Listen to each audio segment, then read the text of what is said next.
నా ప్రియ సోదరి సోదరులకందరకు ప్రభు పేరున వందనములు తెలియజేసుకుంటున్నాను. ఈరోజు వాక్య ధ్యానం సామెతల గ్రంథం 14వ అధ్యాయం 12వ వచనం నుండి. ఒకని ఎదుట సరైనదిగా కనబడు మార్గము కలదు, అయితే తుదకు అది మరణమునకు త్రోవ తీయను. ఒకని ఎదుట సరైన మార్గము, వాడు ఎవడైనా సరే, దేవుని బిడ్డైనా అన్యుడైనా ఎవరైనా సరే, వారి ఎదుట సరైన మార్గం వాడికి చక్కగా కనిపిస్తుంది. ఈ లోకం తీరాలుగా ఉంది. ప్రస్తుతానికి ఈ లోకం సైతాన సంబంధం ఉన్నది కనుక దేవుని బిడ్డలు కూడా ఈ లోకంతో కలిసిపోయే అవకాశం ఎక్కువగా ఉంటుంది. ప్రభువుని నమ్ముకొని మళ్ళీ వెనక్కి తిరిగి చూసి ఈ లోకంలో కలిసిపోయిన వాళ్ళు చాలామంది ఉన్నారు. వాళ్ళ మార్గము సరైనదిగా ఉంటుంది. ఎవరి మార్గం వాళ్ళ దృష్టికి సరైనదిగా కనబడను, అయితే అది తుదకు మరణంకు త్రోవ తీయను. తుదకు మరణము, నిత్య నాశనం. మన సొంత ఆలోచన, సొంత తలపు అవి ఎంత మాత్రం మంచివి కావు. మన ప్రాచీన స్వభావము చెడ్డదే. ఆ స్వభావాన్ని విడిచిపెట్టి దైవాన్ని పొందుకొని దేవుని మార్గములో ఉండి మళ్ళీ వెనక్కి తిరిగి చూడడం అంటే నాగడి మీద చేయబెట్టి వెనక్కి తిరిగి చూసినట్టే. దేవుని నమ్ముకున్న తర్వాత మళ్ళీ వెనక్కి తిరిగి చూస్తే మళ్ళీ అక్కడ పడిపోయే స్థితికి వచ్చే అవకాశం ఎక్కువ ఉంటుంది. నరకం తప్పదు. దేవుని నమ్ముకోవడం అంటే ఆయన మార్గంలో ఆయన మాటలు పట్టుకొని ముందుకు సాగిపోవాలి. ఎన్ని అవరోధాలు వచ్చినా, అవమానాలు వచ్చినా, ఇబ్బందులు వచ్చినా సరే ఏమాత్రం కూడా అధైర్యపడకుండా, ఏమాత్రం భయపడకుండా ఆయన మార్గంలో ఆయన మన హృదయంలో దాచుకొని ఆయన మాట ప్రకారం జీవించడం ఈ లోకంలో. అంతేగాని మళ్ళీ అధైర్యపడిపోయి మళ్ళీ ఈ లోకం ద్వారా వచ్చిన శ్రమల గురించి మళ్ళీ అతిగా ఆలోచించి మళ్ళీ పడిపోయి మళ్ళీ వెనక్కి తిరిగి చూసామంటే అది మన తండ్రి అయిన దేవునికి అవమానకరం. మనల్ని ఆయన ఏర్పరచుకున్నాడు కాబట్టి మనం ఈ లోకంలో సాక్షులుగా బ్రతకాలి. మనల్ని ఆయన ఎప్పుడు ఏర్పరచుకున్నాడు? ఆది అందే ఏర్పరచుకున్నాడు. జగత్తు పునాది వేయక ముందే ఆయన మనల్ని ఏర్పరచుకున్నాడు కూడా. కాబట్టి మనం ఈ లోకంలో ఉన్నది ఆయన సాక్షులుగా బ్రతకడానికి మనల్ని ఆయన ఏర్పరచుకున్నారు కనుక ఏమాత్రం కూడా ఈ లోకం వచ్చే శ్రమల నుంచి భయపడి వెనక్కి మళ్ళీ పడిపోకుండా ఆయన మార్గంలో ధైర్యంగా ముందుకు సాగిపోవాలి. ఒకడు నవ్వుచుండును, హృదయమున దుఃఖం ఉండవచ్చును, సంతోషము తుదకు వ్యసనమగును. ఒకడు ఎవరేమనుకుంటారో, నా సహోదరులైనా నా బంధువులైనా నేను నా బాధ ఇతరులతో చెప్పుకుంటూ వాళ్ళు ఏమనుకుంటారో, వాళ్ళ దగ్గర చిన్నవాడిగా కనిపిస్తానేమో అనే సందేహంతో వాళ్ళ హృదయాలు ఎంత దుఃఖం ఉన్నా సరే నవ్వుతూ కనిపిస్తారు. ఇతరులకి మనం ఎలా కనిపిస్తారో ముఖ్యం కాదు, కానీ దేవుని ఎదుట మనం ఎలా ఉన్నామనేదే ముఖ్యం. దేవుడి ఎదుట మన హృదయం ఎంత తేటగా ఉంది, ఎంత నీతిగా ఉంది, అదే మన హృదయాన్ని దేవుడే గ్రహిస్తాడు. మనకి ఎంత బాధ ఉన్నా సరే ఆ బాధను తండ్రితో పంచుకుంటే మన బాధను ఆయన తీరుస్తాడు. మన కోరికను ఆయన సఫలం చేస్తాడు. దేనికి భయపడకున్నా, బాధపడకున్నా, హృదయంలో దుఃఖం ఉన్నా ఆయన ముందు మనం పెట్టామంటే ఆయన ద్వారా మన బలాన్ని పొందుకోగలం. మీ చింత యావత్తు నా మీద వేయడానికి ఆయన చనిపించిన మాట ప్రకారంగా మనం ఏమాత్రం కూడా భయపడకుండా, బాధపడకుండా మన చింతను ఆయన మీద వేస్తే మనకి ఎంతో ఆనందం, సంతోషం. భక్తి విడిచిన వాని మార్గములో వానికే వెక్కసమగును, మంచివాని స్వభావము వానికే సంతోషం ఇచ్చును.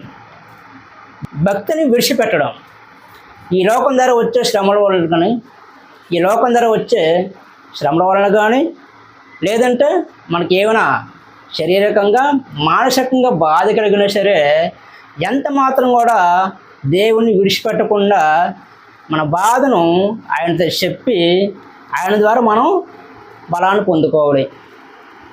మంచివాని స్వభావం వానికే సంతోషం ఇస్తుంది. మంచి హృదయం, తేటమైన మనస్సాక్షి, ఆ హృదయం ద్వారా మనము ఎంత సంతోషంగా ఉండగలం. మనలో ఏమాత్రం దుష్టత్వం కానీ, చింతగానే ఉంటే మనలో బాధ ఉంటుంది కాబట్టి మనం సంతోషంగా ఉండలేం కనుక ఆయన యందు మనం సంతోషించి ఆనందించదు. జ్ఞానము లేనివాడు ప్రతి మాట నమ్మును, వివేకి తన నడతలను బాగుగా కనిపెట్టును. జ్ఞానము లేనివాడు, ఏ జ్ఞానం? దైవ జ్ఞానం.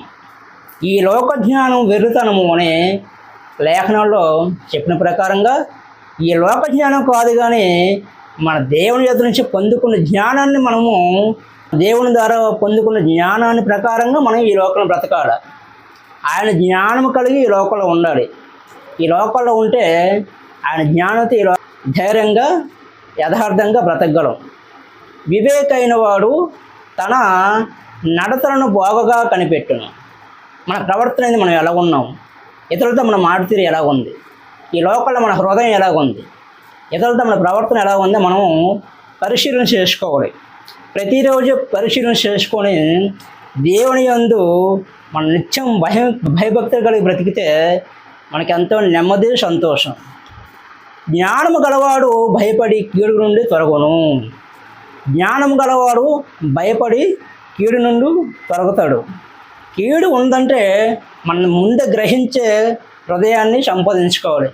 మన ముందు కీడు ఉందంటే ఆ కీడుని ముందే గ్రహించాలి. కీడులో పడిపోకుండా తప్పించే మార్గాన్ని దేవుని యందు వెతికి ఆయన ద్వారా మనం ఏంటంటే కీడు నుండి తొలగిపోవడం తప్ప జ్ఞానము లేని వారుగా కీడులో పడకూడదు.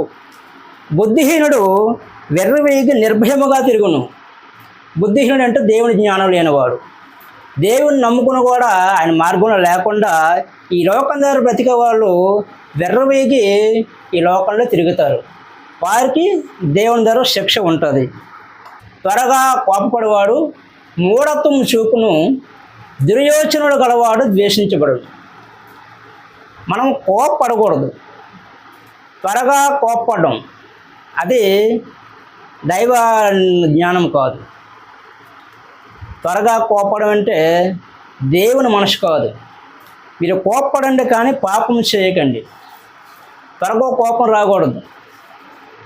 ఇతరులు మనం ఏమన్నా సరే, ఏమన్నా నింద వేసినా సరే మనం నిదానంగా ఆలోచించరు, కానీ త్వరగా కోపపడకూడదు. కోపపడితే అది మూఢత్వం అవుతుందనేసి లేఖనం చెబుతున్నది. త్వరగా కోపపడేవాడు మూఢత్వం చూపును. ఇతరులకి అది చెడుతనంగా అనిపిస్తుంది. అందుకని మనం కోపపడకుండా నిదానంగా మనం ఆలోచించి ఇతరులకు సమాధానం చెప్పాలి, కానీ కోపంతో వారికి సమాధానం చెప్పకూడదు. దుర్యోచనలు గలవాడు ద్వేషింపబడు. చెడు ఆలోచనలు ఎవరికి వస్తాయి? ఈ లోకంలో పడిపోయిన వారికి, ఈ లోక తలంపులకి ఆలోచనలకి గురైన వారికి చెడు ఆలోచనలు వస్తాయి.